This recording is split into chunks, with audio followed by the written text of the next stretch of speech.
میوان عزیزەکان لەلایەن بەڕێوەبەرانی ڕسمی ڕۆژی کۆمەڵە لە شاری تۆرۆنتۆی کانادا پڕبەدڵ بە خێراتنتان دەکەم و سپاستان دەکەم کە زەحمەتتان کێشاوە ئیمشەو بە بۆنی مەراسمی ڕۆژی کۆمەڵەوە لە ڕێگەی دوور و نزیکەوە هاتوون و لەگەڵمان دەبن.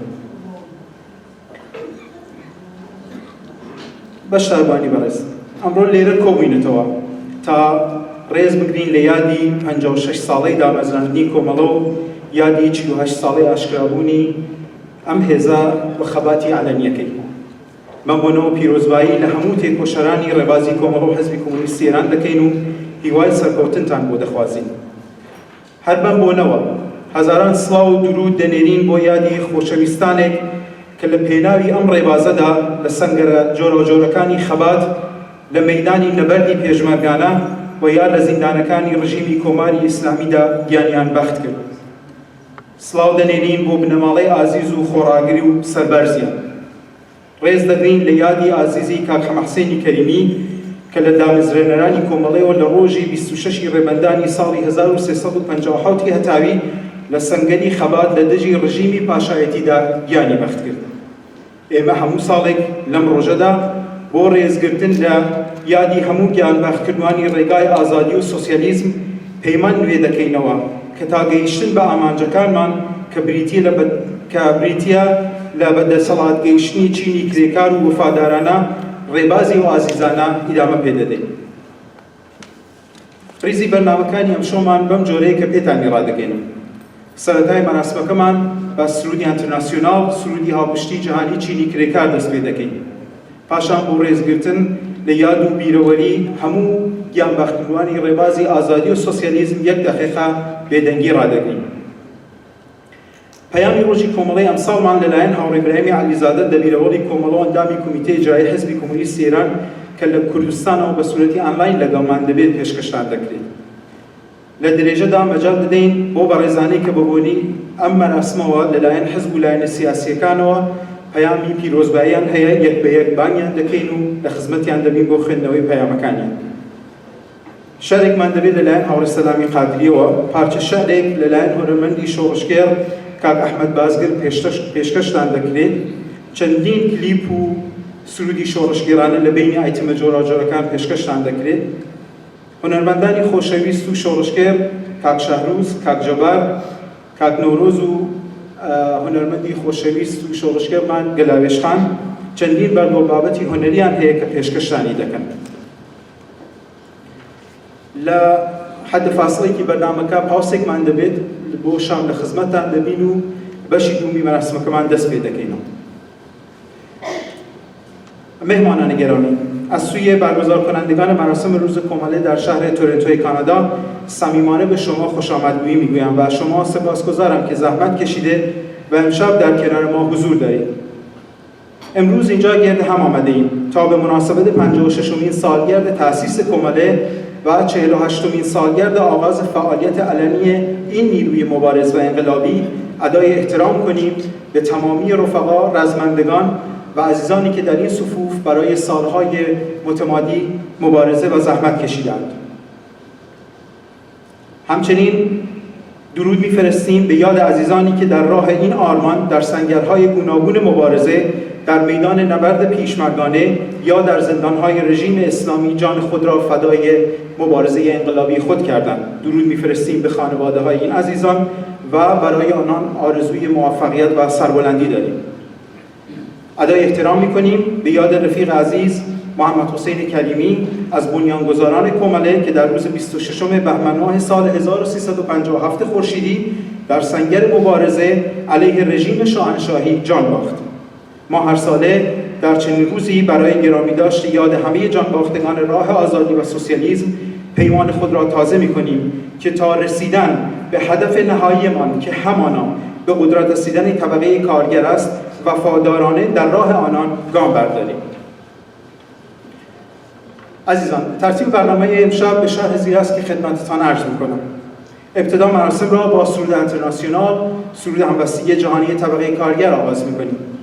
سپس یک دقیقه سکوت به ویژه در گرامیداشت یاد رفیق محمد حسین کریمی و همه جانباختگان راه آزادی و برابری، خصوصا رفقای جانباخته در صفوف کمله و حزب کمونیست ایران برپا خواهیم کرد. در ادامه رفیق ابراهیم علیزاده دبیراول کمله و عضو کمیته اجرایی حزب کمونیست ایران به صورت آنلاین از کردستان با ما خواهند بود و پیام کمیته مرکزی کمله بدین مناسبت را تقدیم به شما خواهند کرد. در برنامه امشب چندین کلیپ و سرود انقلابی و بخش‌های متنوع دیگری از جمله شعر که از سوی رفیق سلام قادری و چندین قطعه هنری و انقلابی از سوی رفقا جبار، نوروز و شهروز و رفیق هنرمندمان گلاوج سقزی پیشکش خواهد شد. در بخش‌های مختلف برنامه پیام احزاب و سازمان‌های سیاسی که به دست کمیته برگزاری مراسم رسیده تقدیم شما خواهند شد. در حد فاصله بین برنامه پاسی خواهیم داشت و برای صرف شام در خدمت خواهیم بود. مراسم امشب را با سرود انترناسیونال، سرود همبستگی جهانی طبقه کارگر آغاز می‌کنیم.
هەرگیداری شادی گەشتین ئێوە هەرگیز نامرن نابووە ئەگەر هەباوە ئێوە کەڵقەی ئاگر زۆر سپاس.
فدا شد در راهی که رفتی در سپاریم رفقا.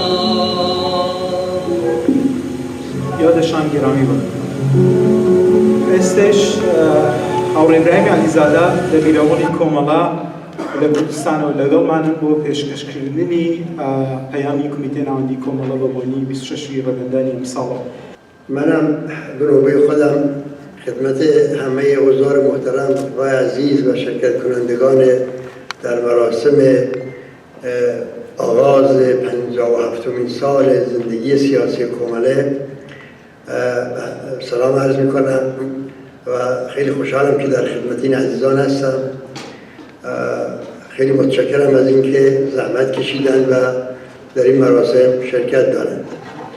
مطابق روال معمولا سخنرانی روز کومله به زبان کردی ادا میشه و من با عرض معذرت از رفقای فارسوان ناچارم صحبتامو به زبان کردی ادامه بدم، ولی سعی کردم که خطوط اصلی اون چیزی رو که امروز میخوام خدمتتون عرض کنم به صورت نوشته در اختیار رفقای برگزار کننده مراسم قرار بدم که این رفقا هم بتونن با حداقل با محتوای اون بحثی که ارائه میشه آشنا بشن.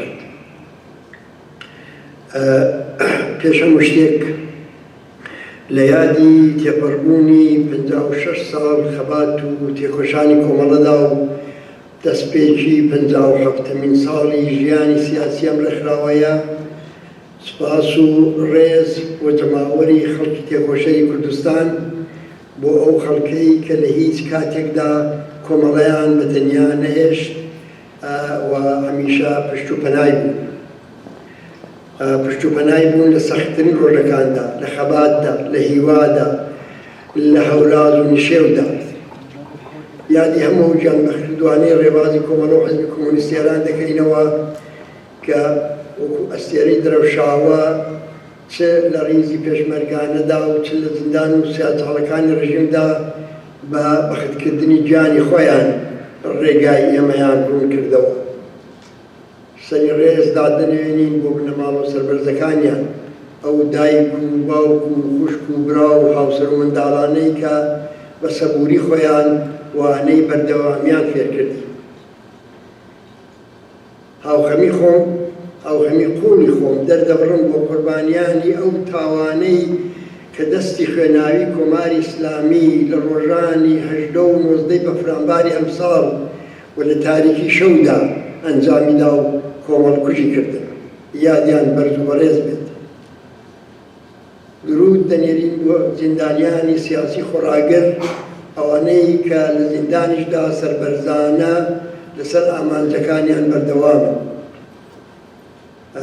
ڕێز دەگرین لەو هەزاران تێکۆشەرەی ڕێبازی کۆمەڵە لە ناو و لە دەرەوەی وڵات، ئەوانەی کە سەردەمی لاوەتی خۆیان بە خەبات و تێکۆشان تێپەڕ کرد، هێندێکیان تەنانەت بە جەستەی خۆیان باجیاندا، بەڵام هەرگیز لە ئامانج و لە ڕێبازیان پاشگەز نەبوونەوە.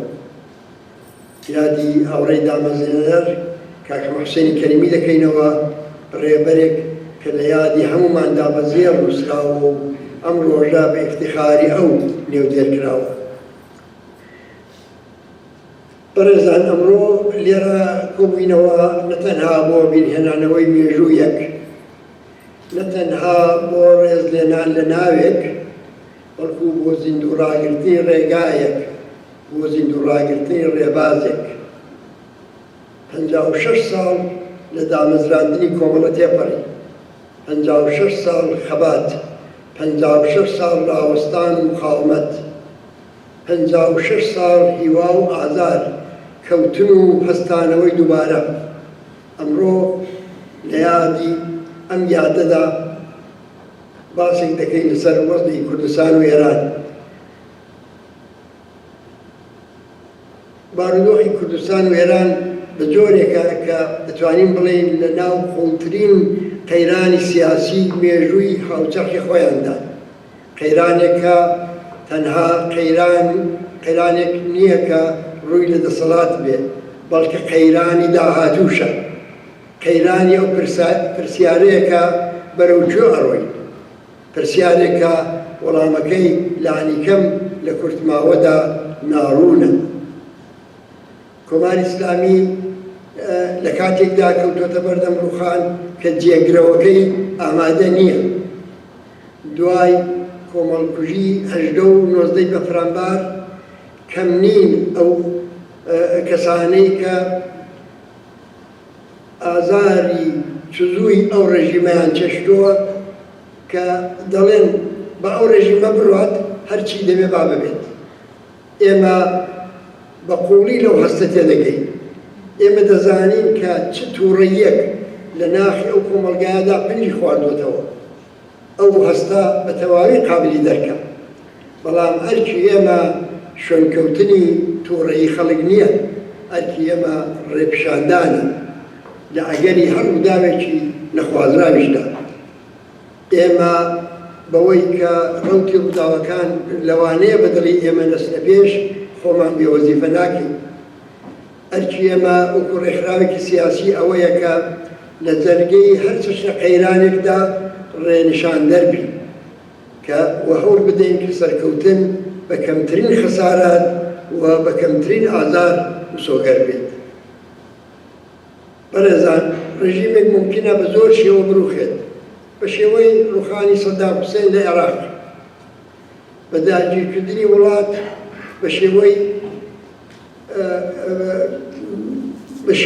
شێوەی سەدام لە عێراق کە وڵاتیان داگیر کرد، بە شێوەی بۆمباران لە لیبی کە خابوور ئەو وڵاتیان خابوور کرد، بە شێوەی سووریا کە هەر ئەخیرەن شاهیدی بوو، یان بە کودتایەکی خوێناوی لە نێو خۆیان یا کودتایەکی ئارامی لە ناو خۆیان. بەڵام هەمووی ئەوانە لە ئەزموونی خەڵکی ئەو مەنتەقەدا تاقی کراونەتەوە. ئەم سەناریۆیانە هەرگیز نەیانتوانیوە و ناتوانن ئازادی و ئەمنیەت و ژیانی باشتر بۆ خەڵک لە هیچ وڵاتێک دابین بکەن. بەپێچەوانەوە شور و شۆق و خەباتی جەماوەری دادمەرکێنەوە و جۆرێک لە هەستی ڕەنج بە خەساری لە ناو کۆمەڵدادا پێگەێنن. بۆ ئەوەی بزانین چیمان دەوێت بە سەیری ڕەوتی بەدەسەڵات گەیشتنی ئیسلامی سیاسی لە ئێران بکەین. بە میستاقی وەکو فارس دەڵێن ئەدەب ئەسکیا و موفتیاز بیا دەبات. ئیسلامی سیاسی لە ئێران بەدەسەڵات گەیشت نەک لەبەر ئەوەی کە خومەینی کاریزما بوو، بەڵکو ئەوەی کە ئەم ڕەوتە ئەو جەریانە ڕێکخراون لە هەر محەلەیەکدا لە هەر شوێنێکە بنکەیەکی هەبوو کە مزگەوتەکان بێت بە پێی سنەتی ئاینیشی لە خوارەوە بۆ سەرەوە بەردەوام پارە لە جەریاندا بوو، بە نێوی خومس و زەکات دەچوو لای مەرجەعی تەقلید کۆ دەبەوە و لە سەرەوە بۆ خوارەوە ئەو پارە سەرف دەکرا بۆ دانی موچەی مەلاکان و لە وەختی مانگی ڕەمەزان و محەڕەم و یا تعمیر و یا دروستکردنی ئیمامزادە و تعمیری مزگەوت و هەمووانە. ئەم ڕەوتە خۆی دەوڵەتێکی ناو دەوڵەتا پێکەناو. ئەم دەوڵەت لە ناو دەوڵەتە تەشکیلاتێکی حاضر و ئامادەی لە اختیاری ڕەوتی ئیسلامینا. جایتر نامەوێت زۆر لەسەر وردەکاریەکانی بچم، هەڵەی نێرانیش ڕژیمی شاش ئەوە بەجێی خۆی هەڵەی بێدەن ئەو امتیازانەی کە ڕژیمی شاش دای بە جەریانی مەسەبی ئەوانە هەمووی هۆکار بوون کە وە دوای بێدەنکردنی ئەرتەش و سپاش و بێلایەنکردنیشی ئەوانە هەمووی بەجێی خۆی هۆکار بوون. بەڵام ئەوەی کە من دەمەوێت لێرە تەئکیدی لەسەر بکەم ئەوەیە کە ئەوان ڕێکخراویان پێکەناو لە هەر محەلەیەک لە هەر شوێنێکی کار و ژیان و بەهۆی شەبەکەیەکی بەربڵاوی مەسەبی وەکو تۆڕێکی جاڵزاڵوکە بەیەکەوە لەسەر تاسەری ئێران هۆندرا بوونەوە کە وایە بەدیلی مەطلوبی ئێمە بۆ جێنشینی ئەو ڕێژیمەش ئێستا ناتوانێت غەیری ئەوە بێت. ئێمەش دەبێت بتوانین وەکو تۆڕێکی لێکراو لە سەرتاسەری ئێران ئەو ناوەندانەی کە دەسترسیان بە جەماوەر هەیە و جەماوەر بیر و ڕای جەماوەر کاردانەوەی تیاندا هەیە و دەور و نەخشی جەماوەر تێدا خۆی دەمێنێ ئەوەمان پێکهێنابێ و پێکی بێنی تا کاتێک ئەو ڕایەوە دروست نەبوو بێ تا کاتێک ئەو تەشکیلاتە دروست نەبوو بێ بە هیچ کاریزمایەک و تەنانەت دەتوانن بڵێن بە هیچ حیزبێک بەدیلێکی شۆڕژەرانە کە بتوانێ ئاڵوگۆڕی بنەڕەتی لەو کۆمەلگایەدا پێک بێنێ شکەم ناگرێت. بەڵام بە هەر حاڵ ئێمە دەزانین کە باسی ئەوڕۆمان لەسەر کوردستانە و دەزانین کە لە کوردستان ڕەوتێکی جیاواز بەڕێوە چوو. لە کوردستان بۆچی ئەو ڕەوتە جیاواز بوو؟ چونکە ئەو تەشکیلاتە و ئەو سلسلە مەراتەبەی کە ڕەوتی ئیسلامی لە ئێران خاوەنداری بوو لێرە وجودی نەبوو. چونکە بە دینێکی دیکە بە ناوەڕۆژێکی دیکە لە کوردستان شکڵی گرت. ئەمڕۆ دەمەوێت باسی کوردستانێک بکەم، باسی کۆمەلگایەک بکەم کە قەیران داوێنی گرتووە. بە تایبەت قەیرانی هەژاری و نەداری و بێکاری و بێئاسۆیی ناوان. بەڵام هەر ئەو کوردستانە تێک نەچووە، تەسلیم نەبووە، هیواکانی لەدەست نەداوە. دەمەوێت بڵێم کە ئەگەر کوردستان بە واقعی ببیندرێت، ئەگەر بە واقعبینی بیناسین و زەرفیەتەکانی بە دروستی بەکاربهێنرێت، دەتوانێت نەتەنها خۆی بەڵکو کاریگەری لەسەر داهاتووی ئێرانیش بێت. کوردستانی ئەمڕۆ تەنیا ناوچەیەکی جۆغرافیایی نییە. کوردستانی ئەمڕۆ مەیدانی هەڵبژاردنی چارەنووسسازە، هاوکات مەیدانی هەم دەرفەتە و هەم مەترسیە. مەیدانی ئاسۆی ڕوون و تاقیکردنەوەی گەورەیە. ئەم دەرفەتانە ئەگەر بە باشی بەکارنەهێنین، هەمان ئەو مەترسیانەیەکی ئێستا دەبێنرێن دەتوانن ڕێگەمان لێ بگرن. کەوایە سەرکەوتن ئۆتۆماتیک مسۆگەر نییە، دەبێت هەوڵی بۆ بدەین و دەبێت دەرفەتەکان خۆزینەوە و مەترسیەکان بڕێوێنینەوە. بەڵام دەرفەتەکانمان چین؟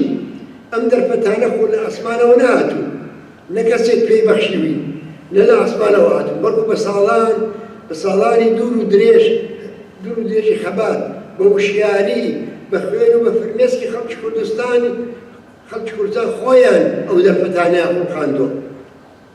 ئەم دەرفەتانە ئێستا چین؟ ئەم کۆمەلگایە سێ تایبەتمەندی بنەڕەتی هەیە کە هەر کامەیان بۆ خۆیان دەرفەتێکی هێوابەخشیان بۆ خاندووە.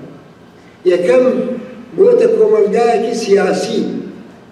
سیاست لێرە هەواڵێکی کاتی نییە، ڕەوتێک نییە کە لە کاتی دیاریکرا و بەرز و نزم بێتەوە. سیاست لە ناخیە و کۆمەلگایەدایە، سیاست بە ناخیە و کۆمەلگایەدا ڕۆچووە. بەشێک لە ژیانی ڕۆژانەی خەڵک لە شەقام و لە کۆڵان و لە ناو بنەماڵە و لە شوێنی کار و ژیان بەردەوام تێکەڵاوی سیاسەتە. هەموو حرەکەتێک تەنانەت ئەگەر حرەکەتێکی سنفی پیشەیش بێت لە ناخی خۆیدا لەم ناوچەیە لە کوردستان سیاسیە و ئەوە بەرهەمی دەیان ساڵ خەباتی بێپسانەوەیە، چ لە دەورەی ڕژیمی پاشایەتی و چ لە 47 ساڵەی دەورەی حکوومەتی ئیسلامی لە ئێراندا. دووهەم کۆمەلگایەکی مەدەنیە. تەنانەت لە تاریکترین ساڵەکانیشدا خەڵک ڕێگای ڕێخستن و بەیەکەوە کارگرتنی دۆزیوەتەوە. ئەمە لە درێژەی باسەکاندا هەوڵ دەدەم زۆرتر بچمە سەر ئەو خاڵەیە. سێهەمیان کۆمەلگایەکی وشیارە، دەزانێت کەی پێشەوی بکات، کەی بەرگری بکات و تەنانەت کەی پاشەکشە بکات. ئەگەر بمەوێ لێرە لە ناو تایبەتمەندیەکانی کوردستان گرنگترینیان دەنیشان بکەم ئەوەیە کە کوردستان هیچ سەنگەرێکی بەبێ مخاومەتی وشیارانە چۆڵ نەکردووە. 47 ساڵ واتە سێنەوە ڕاوەستان. هێندێک دەڵێن ئایا تەنها کوردستان بەرگری کردووە؟ نا، خەڵکی ئێرانیش ڕاوەستاوە، خەڵکی ئێرانی بەگشتی مقاومەتیان کردووە. زیندانی کراون ئەشکەنجە کراون ئیعدام کراون گیانیان بەخت کردووە لە بواری جۆراجۆردا و دەستکەوتی بە نرخیشیان بوو. ئەگەر گومان هەیە لەوەیە کە ئەو خەباتەی کە کۆمەڵانی خەڵکی ئێران لە ماوەی 47 ساڵەدا کردویانە دەستکەوتی هەبووە بە چاوێک لە ئێرانی ئەمڕۆ بکەین و بەراوردی بکەین لەگەڵ سەرەتاکانی ساڵەکانی 60 لە کولتور و فەرهەنگی خەڵیدا، لە ژیاندا، لە شوێنی ژن لە کۆمەلگایدا. ئەم گۆڕانکاریانەی کە پێکهاتوون هەمووی کە سیمایەکی کاملەن جیاوازی ئەمڕۆی لەگەڵ ساڵانی پێشووتر و لەگەڵ سەرەتاکانی دامەزرانی کۆماری ئیسلامی بە کۆمەلگای بەخشیوە هیچ کامیان خەڵاتی ئەو ڕێژیمە نەبوو. هەمووی ئەوانە سەنگەر بە سەنگەر بەسەر ئەو ڕێژیمەدا داسەپاون. لە پێناوی هەموویاندا سەرهەڵدان بووە، قوربانیدان بووە و ڕنج و ئازار بووە، بەڵام دەستکەوت بووە. وەختێک بوو تەنانەت شەترەنج لە ئێران حرام بوو، دوای ئەوە ڤیدیۆ حرام بوو، ماهوارە حرام بوو، ئینتەرنێت، ئەوانە هەمووی وردە هاتنە ناو ژیانی خەڵکەوە. ئەوانە لە نەتیجەی خۆڕاگری بەدەستهاتوون، لە نەتیجەی تەسلیم و خۆبەدەستەوەدان ئەو دەستکەوتانە بەدەست نەهاتوون. لەو ڕۆژەوە کە ڕژیم ئیسلامی هاتووە سەرکار بەردەوام مبارەزە بوو، ژنان، کرێکاران، خوێندکاران، خەڵکی پەراوێنشین شارەکان، ئەمانە هەمووی بووە. بەڵام ئەدی بۆ چی باسی تایبەتمەندی کوردستان دەکەین؟ ئەگەر خەباتی پر دەستکەوت، خەباتی پراوپڕ، خەباتی پر فیداکاری و ڕەنج ڕەوتی سەرەکی ئەو کۆمەلگایە بووە بە کوردستان و بەغیرە کوردستانیشەوە، بزانین تایبەتمەندی کوردستانی چی داوە. تایبەتمەندی کوردستان لەو مقاومەتەدا بووە کە مقاومەتێکی ڕێکخراو بووە. ئەوە خاڵی سەرەکیە. لێرەدا ڕاستێک هەیە کە دەبێت بە بەرزترین دەنگ دووپاتی بکەینەوە. ئەویش ئەوەیە مقاومەت هەمیشە کەم هەزینەترە لە خۆبەدەستەوەدان و لە تەسلیم بوون. ئەگەر بۆ خەڵکی کۆمەڵانی خەڵکی ئێران وا بووە، بێگومان بۆ دەستکەوتەکانی ئەو مقاومەت و خۆڕاگریە چونکە ڕێکخراو بووە، چونکە وشیارانە بووە، گەلێکیش بەرچاوتر و بەردەستترە. خەڵکی کوردستان دوای ڕووخانی ڕژیمی شا وە ماوەیەکی کورت بەڵام بە قووڵی تامی ئازادیان چێشت. شۆڕاکان دروست بوون، دەسەڵاتی جەماوەری لە خوارەوە شکلی گرت، بیری جیاواز بە ئازادی گفتوگۆیان لەسەر کرا، کولتوری کۆمەلگا گەشەی گەورەی کرد. هەر بۆیەش بوو بەڕاستی حکوومەتی ئیسلامی نەیتوانی ئەو کۆمەلگایە قبوڵ بکات، هێرشیان کرد، ئەوڵاندا سەرکوتی کرد. خەڵک بڕیارێکی مێژووی گەورەیاندا، مقاومەتی چەکدارانە، بەرگریێکی ڕەوا بەرامبەر بە هێرشێکی ناڕەوا. لەو کاتەوە تا ئێستا ئێمە بە دەرزوەرگرتن لە جەماوەری خەڵک بڕیارمان داوە کە هیچ سەنگەرێک بەبێ مقاومەت چۆڵ نەکەین، چونکە ئەوە مقاومەتکردنە کە تەلەفات کەمتر دەدا، کە ئازاری خەباتەکەمان بۆ کەمتر دەکاتەوە. تەنانەت دەتوانم وەکو میسالێک ئەوەتان عەرز بکەم لە 2 ساڵی ڕابردوودا، 2 ساڵی ڕابردوودا بەرامبەر بەو ڕێککەوتنی ئەمنیی کە لە نێوان ئێران و عێراقدا کراوە بۆ کێشەکردنی بۆ چۆڵکردنی شوێنی کار و ژیانی فعالیەتمان، ئەو ئەزموونەمانە بەڕەچاو کرد. ئێمە ئامادە نەبووین داوتەڵەبانە تەنانەت کاتێک کە نەمان دەتوانی مقاومەتێکی زۆر کاریگەری مادیش بکەین. مقاومەتەکەمان تەنیا مقاومەتی دیپلۆماتیک بوو، مقاومەتی سیاسی بوو، مقاومەتی تەبلیغی بوو، بەڵام ئەو مقاومەتەمان بەرهەمی هەبوو. بەڵام باسی خەباتی چەکداری بکەین لێرە. ئایا مقاومەتی چەکداری لە توولی ئەو ساڵانەی کە بەڕێوە چوو خەباتی چەکداری لە گۆڕەدا بوو، خەباتی پێشمەرگیان لە گۆڕەدا بوو، مقاومەتێکی هەڵە بوو. گەلێک کەس دەپرسێت، ممکنە بڵێن نابەوە دەستاندا خەباتی چەکداری، گەلێک کەس دەپرسێت تەوازنی خوا بە قازانستان نەبوو ئەوە ڕاستە ئەوە ڕاستە کە توانایەکانمان لە ڕووی نظامیەوە سنووردار بوو بەڵام هەروەکو ئەرزمکردن خەڵک ئەوە فێر بوون تەسلیم بوون ئاسایش و ئەمنیەت ناهێنێت ئێمە پێش دەستبردن بۆ چەک گفتوگۆ لەگەڵ دوژمنمان تەجروبە کرد دەبێتەوە هەموو ببێ خۆشباوەڕی بە خەڵکمان کورد دانوستان لەگەڵ فاسدترین دوژمنیش بەشێکە لە خەبار لەگەڵ لە دژێ و دوژمنە بەڵام ماهیەتی ڕژیممان ناسی بوو دەمانزانی درەک یازوو هێزی ڕژیم هێرش دەکات سەر کوردستان هەر بۆیە چەکمان نیشانمان دانەنا و ئامادەماینەوە تا قەناعەتی ئێمە ببێ بە قەناعەتی جەماوەریش هاوکاری هێزە سیاسیەکانمان تەجربە کرد بەرەی یەکگرتوومان بەرامبەر بە دوژمن تاقی کردەوە دەستکەوتمان چی بوو؟ دیفاع و لە کەرامەت و لەوەش مهمتر پاراستنی گیانەکان ئەوانەی کە پێیان وایە کوردستان بەهۆی مقاومەتەوە تەلەفاتی داوە قوربانی زۆرتری داوە بۆ ئاگاداری ئەوانە بە حسابێکی هەروە سادە بکەین لە سەرەتای ساڵە شەستەکانی هەتاوی هەزاران کەس لە شارە گەورەکان کوژران لە ساڵی 1367 هەزاران زیندانی لە چەند هەفتەدا لە زیندانەکان ناجوامێرانە کۆمەڵکوژ کران لەناو ئەو هەزارانە سەد لاوی کورد سەد ناوی کورد نابینی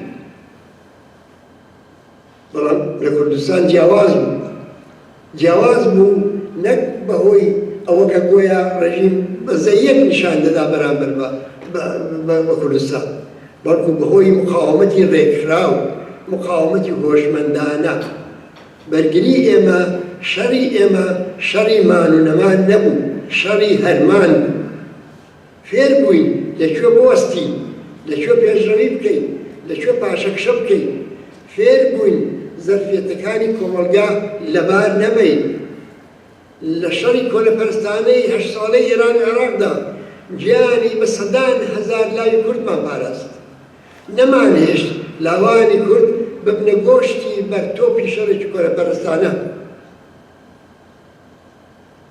بەهۆی ئەوە کە لەبەرەوەی نێن بۆ پێشمەرگایەتی نیان دەبردن بۆ سەربازیش لەبیرمە بەدەیان پۆستەری جۆراجۆر لە کوردستان بڵاو دەبووەوە کە وەرن بۆ پێشمەرگایەتی مچن بۆ سەربازی خۆ ئەو بە هەزاران جوانەی کرد قرار بوو ببرێن بۆ سەربازی بەدەیان هەزار و سەدان هەزار جوانەی کە قرار بوو ببرێن بۆ سەربازی خۆ نەدەهاتن هەمووشی بۆ پێشمەرگایەتی ژمارەی زۆر کەمێن هاتن بەڵام هەر ئەو ترسەی کە نیشت بۆ دڵی دوژمنەوە وای دەکرد کە فشاری نێنێ بۆ بچن بۆ سەربازی ئایا لەو مەسیرەدا ئێمە هەڵەمان نەکردووە بێگومان هەڵەش بوو بەڵام هەڵەکانیشمان بە دەمخەباتکردنەوە چارەسەر کردووە سەر ڕای هەورازوشیوەکان ڕێگا ڕوون مانەوە هوشیاری ڕێخستن ئەو ئەزمونە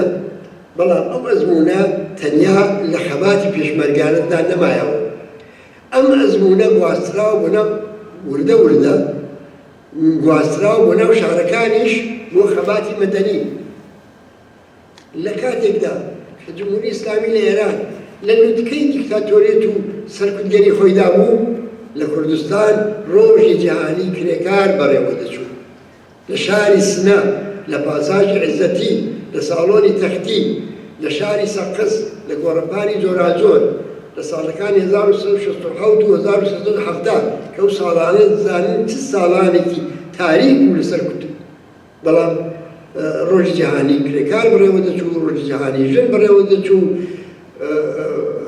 ڕێکخراوی مەدەنی و کرێکاری دروست بوو اتحادیە سەنعەتکار دروست بوو ڕێکخراوی ژینگەپارێ دروست بوو دەیان کۆمەڵ و ڕێکخراوی مەدەنی دیکە بەسەر دوژمن داسەپا هەڵسوڕاوانی کۆمەلگای کوردستان تەنیا ئاسۆیان پێشمەرگایەتی نەبوو بەڵکو فێری خەباتی ئاشکراش بوو لە ماجرای کوژرانی مەزلومانەی شوانەی سید قادری لە ساڵی 1964 یەک مانگ خەڵکی کوردستان مقاومەتیان کرد بە شێوەی خۆپیشاندان بە شێوەی جۆراجۆر لە هەموو شارەکانی کوردستان. وەختێک ئەم دەماوەری خەڵکە بەو نەتیجە گەیشت کە هاوسەنگی هێز هێشتا لەو ئاستەدا نییە کە بتوانێت هەموو ئیرادەی خۆی و هەموو خاستەکانی خۆی بەسەر دوژمندا بسەپێنێ بە شێوەیەکی وشیارانە تەمان بە ڕێنوانی کۆمەڵە مانگرتنێکیان مانگرتنێک ڕاگەاندرا. ئەو مانگرتنە لەواقعدا مانگرتنێکی هۆشمەندانە بوو، مانگرتنێکی ئاگاهانە بوو، ئەمە پاشەکشەیەکی وشیارانە بوو. ئەوەی کە باسم کرد کۆمەلگای کوردستان کۆمەلگایەکی وشیارە، ئەوە نمونەیەکی بوو کە دەزانێت لەکوێ پاشەکشە بکات، دەزانێت چۆن خۆی بۆ خۆناغی و باڵۆژ دوهات و ئامادە بکات. ئەمە کە ئێستان دەکەم مێژووی زیندوی ئەمەیە.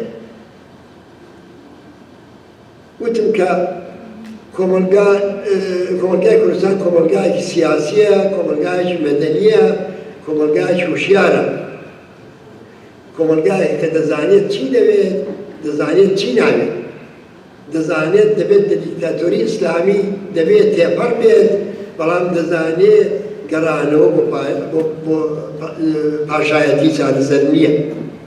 لە خۆپیشاندانەکانی ژیان ئازادیدا لوتکەی ئەو ئاستە لە هۆشیاریمان دیت. ئەومان بینی کە کوردستان تەسلیمی وەسوەسەی میلیتاریزەکردنی ئەو سەرهەڵدان و شۆڕشە نەبوو کە بەڕاستی ئەو وەسوەسەی وجود هات. لێرە و لەوێ دەبیسترا سەرزەنیشی تەنانەت هێزی پێشمەرگە و هێزەکانی ئەو پەڕی سنوورەکانیان دەکرد کە ئەدی ئەو چەکانتان بۆ چێ بۆ ئێستا نایەنەوە. بەڵام ئەگەر کوردستان وشیار نەبووایە و ئەو هەڵەتێک دووبات و باوە واتە کوردستانیان میلیتاریزە دەکرد، کوردستانیان بەشیدەت سەرکوت دەکرد و بە سەرکوتکردنی کوردستان جارێ ئەو وەڵەنتە ئەو جگەی کە بە مقاومەتی ئەمە هەڵدەگەڕێتەوە داستانی ئەو ساڵی ڕابردوو سەر لە دەستی پێ دەکردەوە وەسانیان کۆمەڵانی خەڵکی ئێرانیشە بەشیدەت پێ چاوترسێن دەکرد. بەڵام کە ئەویان نەکرد لە کوردستان دروشمەکانیان نەک لە شکڵدا بەڵکو لە ناوەڕۆکدا ڕادیکاڵ بوو. دروشمەکانیان گۆڕانکاری کۆمەڵایەتی مەبەست بوو. مردەباد و زیندەباد نەبوو لە کوردستان. ژن لە ئاکامی و خەباتەدا لە کۆمەلگای پیاوسالاردا گەز باڵای کرد. لە مەیدانی سیاسیدا پاشەکشەی بە ژنترین دەسەڵاتی هەموو مێژوو کرد.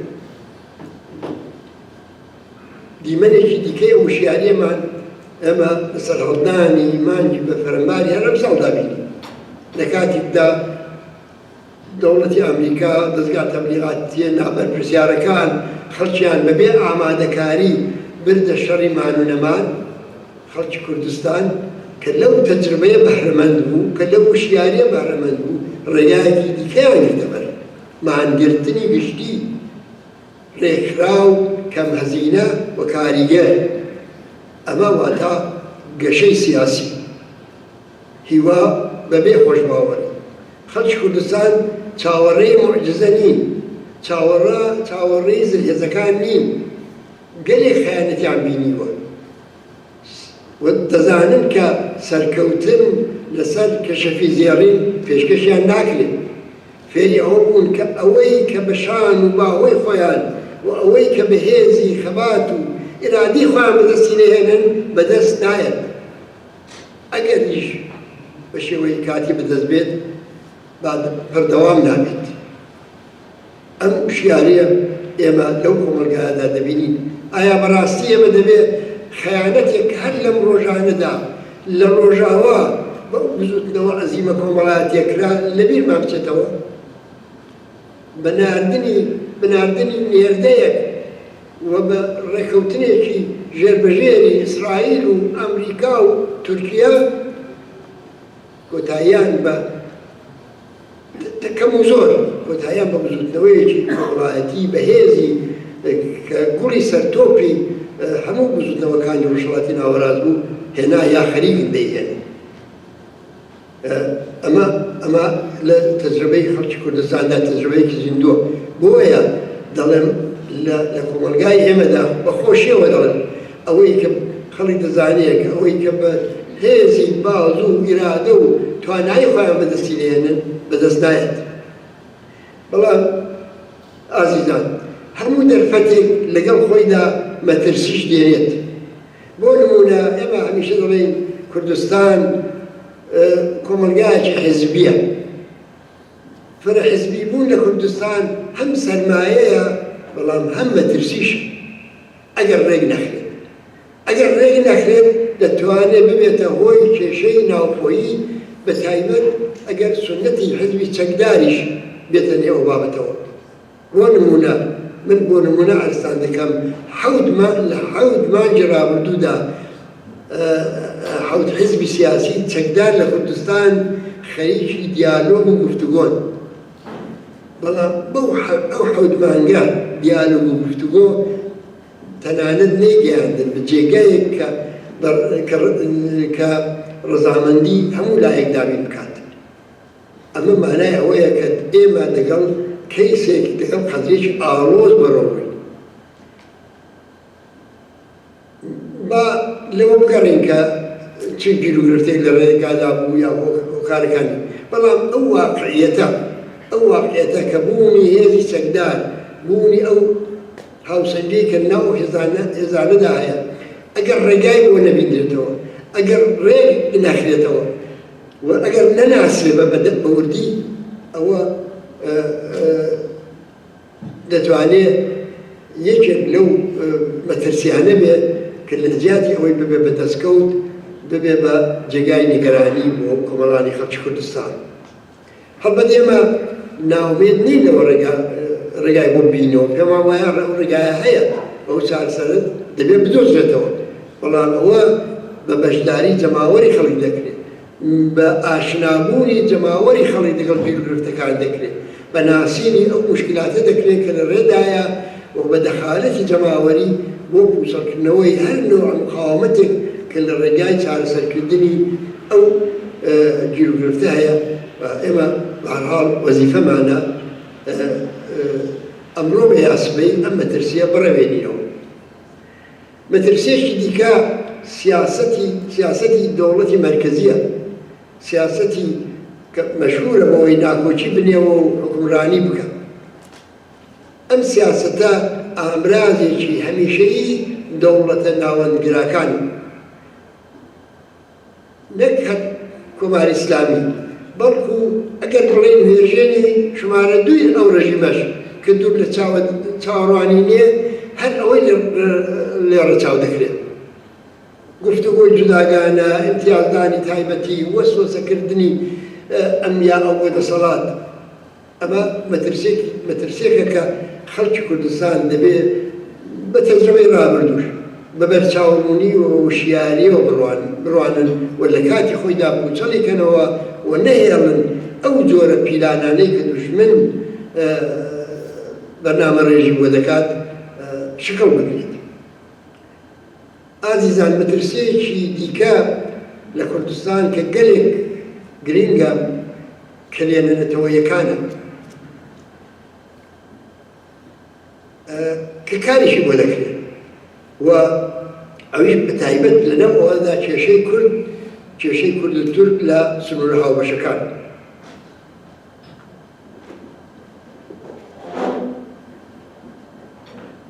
هەر ئێستا کە ئەم مەترسی هەر ئێستا لە گۆڕەدایە، یعنی زۆریش دوور نەڕۆین. هەر نەورۆزی ئەمساڵ وەختە بوو زۆری نەمابوو کە لە ورمێ کارساتێکی لێ بکەوێتەوە. بەڵام لەوە جێنیگەرانی تر ئەوەیە کە دەوڵەتی تورکیا دەوڵەتی ئازەربایجان دەستیان دەبێ و دەستیان هەیە لە خاندانی ئەو نەوع ناکۆچیە نەتەوایەتیە بۆ لەباربردنی هەموو شتێک. دەوڵەتی تورکیا هەر ئێستا کە خەریکی کێشەی ڕۆژاوایە، خەریکی شەی باکوورە، بێ غافڵ نییە لەوەی کە لە باشووریش دەگوزارێت. ئێوە دەزانن کە دەوڵەتی تورکیا ئێستا نزیک بە 50 کیلۆمتر لە خاکی باشووری کوردستانی داگیر کردووە. خۆکێشەی پێکاکای ظاهرەن دامرکاندوتەوە، خۆکێشە پێکاکای شەڕێکی لەگەڵیان نییە. لە زۆرێک لەو شوێنانەش کە ماوەیەکی زۆر درێژ هەوڵیان دەدا داگیری بکەن بۆیان نەدەکرا، لەوانەش جێگیر بوون، ئەوانش ئیتر مقاومەتی دانەماوە. ئەدیگە وایە خاکی کوردستان بۆ چۆڵ ناکەن. ئەگەر وایە بۆچی حتا بەروبوومەکەشی دەبەن، دارەکەی دەبڕنەوە، زەیتونەکەی دەچنەوە، بۆچی وا دەکەن؟ ئەوە مانای ئەوەیە کە دەوڵەتی ئەمریکا زلهێزەکان بە شێوەیەکی ڕاستەوخۆ یان ناڕاستەوخۆ مەلەفی کوردیان لە ناوچەکە بە تورکیا سپاردووە. ئایا مەترسی ئەوە نییە سبەینێ دەوڵەتی تورکیا ئەو دەستێوەردانەش بوو لە کوردستانی لای ئەمە بکە و بەهانەی بیانووی بۆ بدۆزێتەوە؟ ئایا مەسەلەن تەسەور ناکرێت ئەگەر لە ئێران شێوەیەک دروست بوو بە بیانووی ئەوەی کە شەپۆلی پەنابەران بۆیە ڕوویان کردوتە تورکیا و تورکیا نایەوێت ئەو شەپۆلی پەنابەرە ڕوو بکات و کارەساتی بەستلاح سووریەی توش بێتەوە، دەبێت ناوچەیەکی ئەمنیان بۆ دابین بکات. چ ناوچەیەکی ئەمن لەوە لەبارتر لە دەوروبەری ورمێ و شاری ورمێ؟ دەبێت بڵێم کە ئەمانە هەمووی واقعیەتایەکن کە ڕێگایان تێدەچێت و ئەمەش باسی مەترسی دەکەین. و باسی مەترسی دەکەین دەبێت مەترسیەکان بڕێوێنینەوە و ڕەواندنەوەی مەترسیەکان دەبێت هەر لە ئێستا ئەوە بێت. ئەمە دەبێت بە وشیاری چارەسەر بکرێن. ئەگەر بە وشیاری چارەسەر نەکرێن دەتوانن مەترسیدارترین سەناریۆ تەنانەت بۆ داهاتووی هەموو کوردستانیان لێ بکەوێتەوە. کۆمەلگا ئەگەر ئەو کۆمەلگایی ئێمە دەبێت چارەنووسێکی شیاوی ئەو خەبات و مبارزەی کە کردوێتی بەدەستبێنێ. ئەگەر کۆمەڵە دەبێت ببێت بەهێزێکی چارەنووس ساز لەو خەباتەدا، دەبێت پردێک بێت، پردی نێوان خەباتی نەتەوەیی و خەباتی چینایەتی، پردی نێوان کورد و غێرە کورد. بۆ ئێمە حزبی کۆمۆنیستی ئێران ئەو پردەیە. هاوپشتی نێوان گەلان دروشمێکی ڕۆمانتیکی ئەحساسی نییە، پێویستێکی مادیە بۆ سەرکەوتن. ئێمە ناتوانین چاوەڕێی ئەوە بین کە جەماوەری خەڵک لە شوێنەکانی دیکەی ئێران لە سەرتاسەری ئێران پشتیوانمان بن لە ڕووخاندنی کۆماری ئیسلامی، لە دابینکردنی مافی نەتەوایەتی و ئینسانیمان لە کوردستان، بەبێ ئەوەی کە ئێمەش مدافع و هاوپشتی ئەوان بین.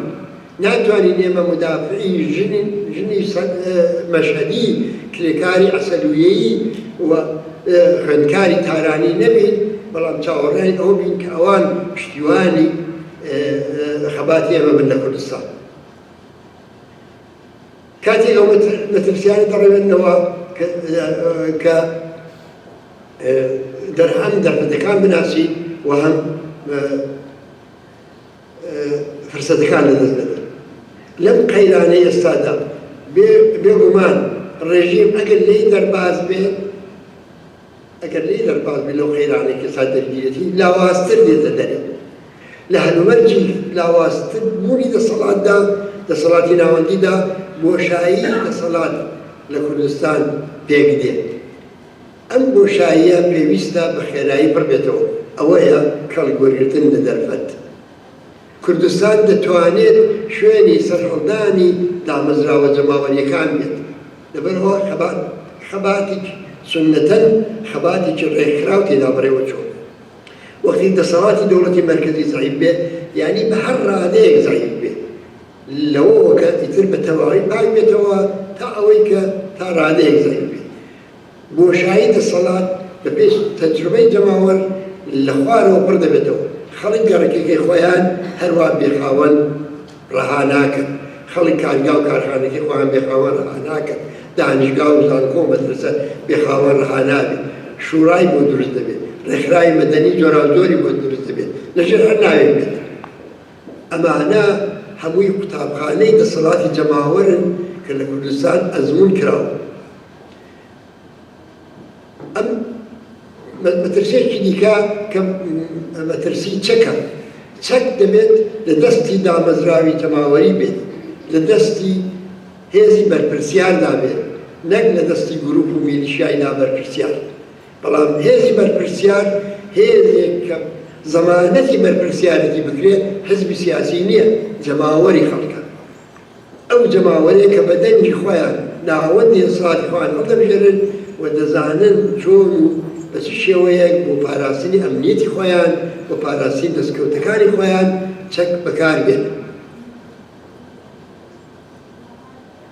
لە 56مین ساڵیانی کۆمەڵەدا داهاتوو بە بەرپرسیاری بە هوشیاری بە ڕێخستن بە یەکگرتوویی بە هیواژی ڕاستەقینە نەبێتەوە نەخۆش بە خۆشباوەری بنا دەکرێت بێگومان ڕێگاکە تا ئێستاش سەخت بووە لەوە بۆ لاوەش ئاسان نابێت بەڵام تا ئێستاش بێسوود نەبووە و بێدەستکەوت نەبووە و لەو بۆ لاوەش بێدەستکەوت نابێت ئێمە شانازی دەکەین بۆی کە سەرجەم بە هەمومان کۆمەلگایەکمان دروست کردووە کە هێشتا ڕاوەستاوە مقاومەت دەکات بیر دەکاتەوە هیوای هەیە ڕێگاکە ئاسان نییە بەڵام سەرکەوتن بە شایدی مێژوو مسۆگەرە ئەو گەلەی کە وشیار بێت ئەو گەلەی کە ڕێکخراو بێت ئەو گەلەی کە بەردەوام بێت بە دواڕۆژی دڵخوازی خۆشی هەر دەکات بەڵام ئێمە بە خەڵک ناڵێن کە چاوەڕوانی ڕۆژی سەرکەوتنی کە تەنیا چاوەڕوانی ڕۆژی سەرکەوتنیەک جاری بن بەڵکو پێیان دەڵێن لە لەحزەشدا دەبێت خەباتیان وەرەو هەنگاوێکی زۆر بچکۆڵەش بێت ژیانیان باشتر بکات ئێمە شۆڕژێڕی تەنیا سەردەمی شۆڕژ نین بەرهەمی خەباتی ئەم خەڵکە بەرهەمی خەباتی ئێمە لە ناو جەرگەی ئەو خەڵکەدا لە هەر خۆناغێکیشدا دەبێت ڕنج و ئازارەکانی جەماوەرکەم کاتەوە دەستکەوتی مەلموس و دیاریکراوی لە پێناوی باشترکردنی ژیانیان هەبێت ئەوەیە ئەو ڕەمزی بەردەوامبوونی ئێمە بەردەوامبوونی ئێمە تەنیا لە هیوای دواڕۆژمان نییە بەڵکە لە مێمی سەمەربوون و لە بەکەڵیبوون و لە زەروریبوونی خەباتی هەر ئەو ڕۆژماندایە بە یەکگرتوویی بە هیوا متمانە بە هێزی خۆمان بەردەوام بین سپاس بۆ جۆگرتنتان و سەرکەوتو و سەربەرز بن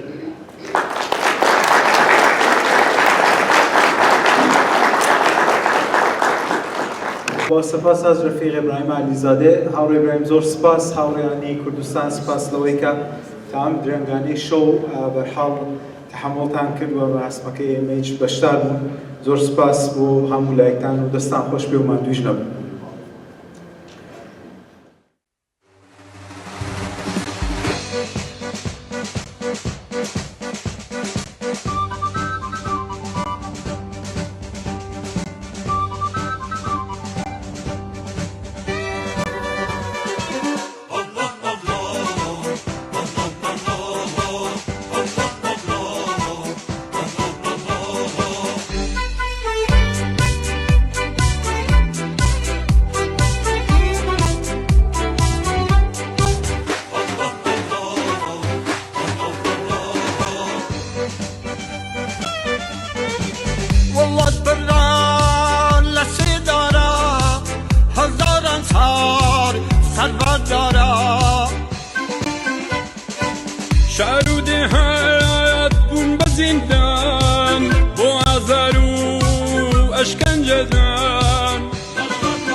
بخورتا و بجولی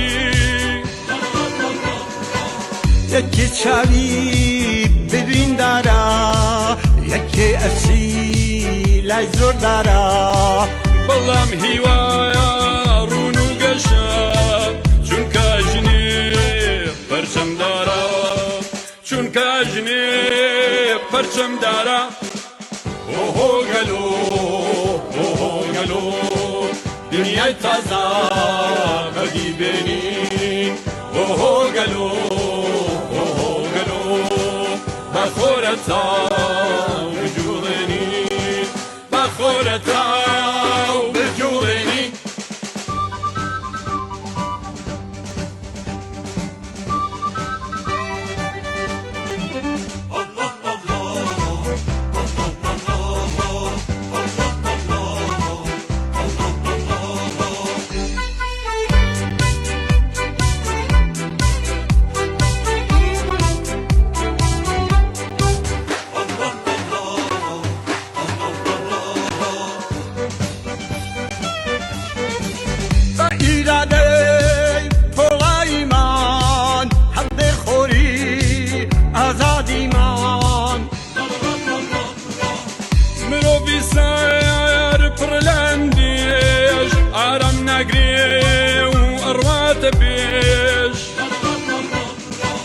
در روین پیش تا سرکوی اثر ظلم و بیدادیا یا تندکین ای عزیزان لبیانی آزادیا لبیانی آزادیا اوهو گلو اوهو گلو دنیای تازه بدی بینین اوهو گلو اوهو گلو بخورتا بجوڵێنین بخورتا بجوڵێنین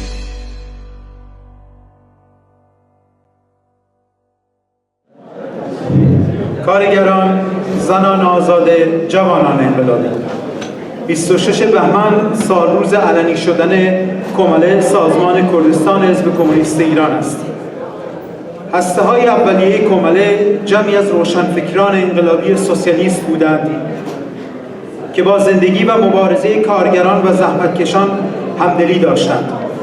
تلاش کردند تا با سازماندهی یک سازمان سیاسی انقلابی در حد توان خود به نیازهای مبارزاتی آن دوره جواب دهند. جهتگیری کادرهای کمله از همان آغاز پیوند خوردن با زندگی و مبارزه کارگران و فرودستان جامعه بود.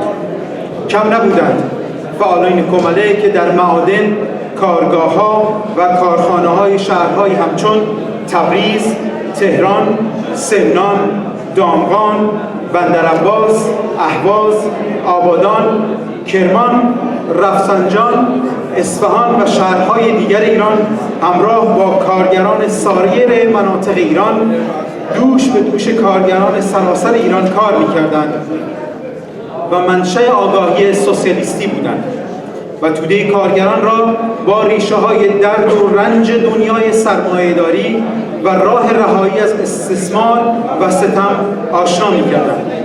اعتصابات و مبارزاتشان را سازمان می‌دادند و هدایت می‌کردند. این سازمان بعد از سرنگون کردن حکومت پهلوی توسط کارگران، زحمتکشان و زنان آزاده و تحمیل یک حکومت بورژوایی اسلامی عقب افتاده به کمک امپریالیست‌های آن زمان به مردم ایران در عرصه‌های گوناگون مبارزه نظامی، سیاسی، دیپلماتیک در جهت تأمین منافع کارگران، مردم کرد و زنان مبارز شرکت فعال داشته.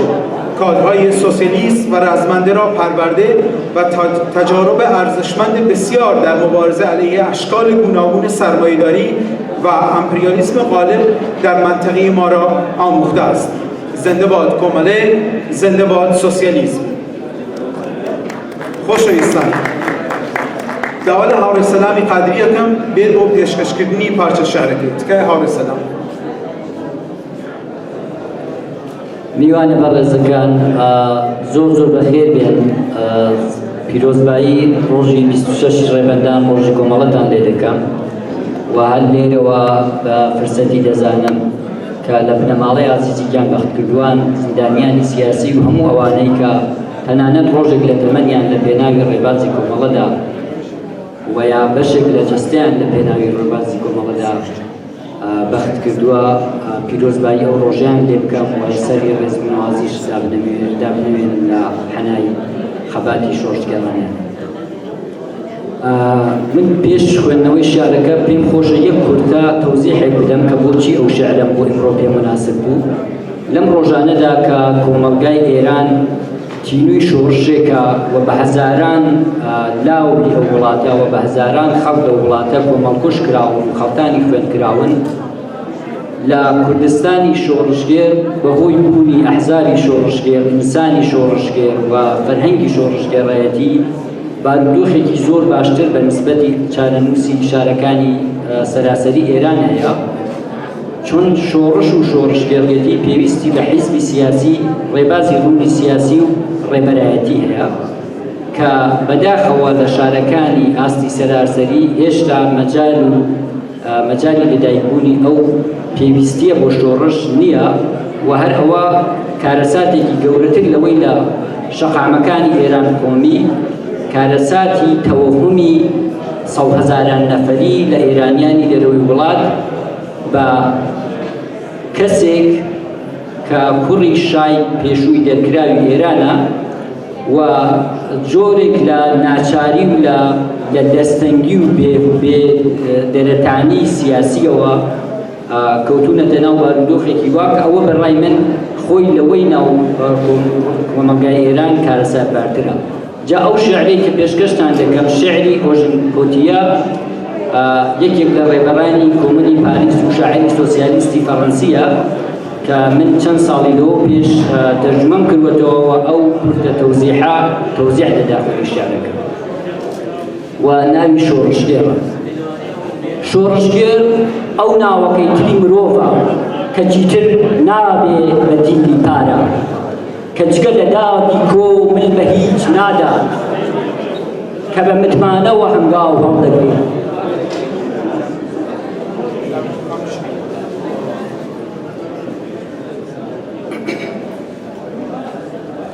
شۆڕژگێر ئەو ناوەکەی تری مرۆڤە کە چیتر نابێ بە دیلی پارە کە جگە لە دادی کۆ من بە هیچ نادات کە بە متمانەوە هەنگاو هەڵدەگرێت. لەبەر ئەوەی کە حتا میزانست و هوشیاری لە ئاسۆی سوورەوە هەڵدێت لە ڕووی تۆدا ژیانی مەینەتباری هار لە ڕووی تۆدا گوشاری برسیەتی دەوەستێتەوە شۆڕژگێر بڕیاری داوە و یەکلایی بووەتەوە قوتار و لەسەر پێ چەکی بۆ شەڕ خاوێن کردوێتەوە لە بەردەم مەقەڕەکەیە لە کۆڕی هاوڕێکان یا پیاسە دەکات پێ دەکەنێ و ڕادەبوێرێ لە کاتێکە گیانی لە مەترسیدایە لە نێڵنێڵی ڕوانینی بەتینیا لەگەڵ گەشانەوەیدا ئاوس دەگەشێتەوە بە خەباتی لە پێناو کۆموندا دەیزانی زەوی یەکە و نابێ دووبارە دابەش بکرێتەوە دەیزانی سروشت سەرچاوەیەکە دەیزانی سەرمایە مەڵکی گشتیە و دەبێ هەمووان لی بەحەسێنەوە ئەو مەکینەی فابریکاکان گشتی دەکاتەوە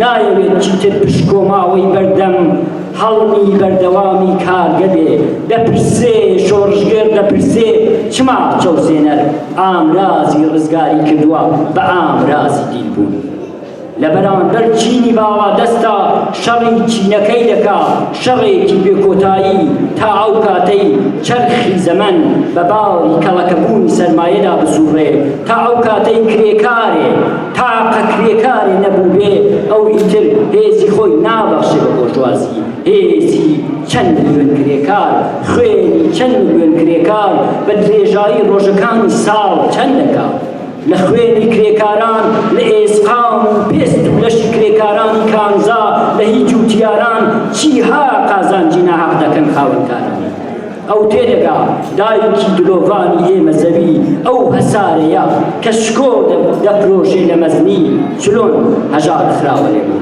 ئەو دەخوازێ جیهان بە چەشمێ ڕێک بخات کە ئیتر خوێنی نەچندێ بۆ تاکێ کە تەوابوو ئەو دەخوازێت لە پێناو جیهاندا پەروارانەدا بژی گەر ڕۆژێ مرد لە پێناو ئەو جیهانەدا گیان بەخت بکات. ئەوژن بۆتیە پێشکەش بە هەموو گیانبەختکردوانی ئەو شۆڕشەیە خیر و وەلێریشەوە سەرخۆشیەکەم لەو بنەماڵانە کە لەو شۆڕشەیە خیردا ئازیزێکیان دەستان بژین.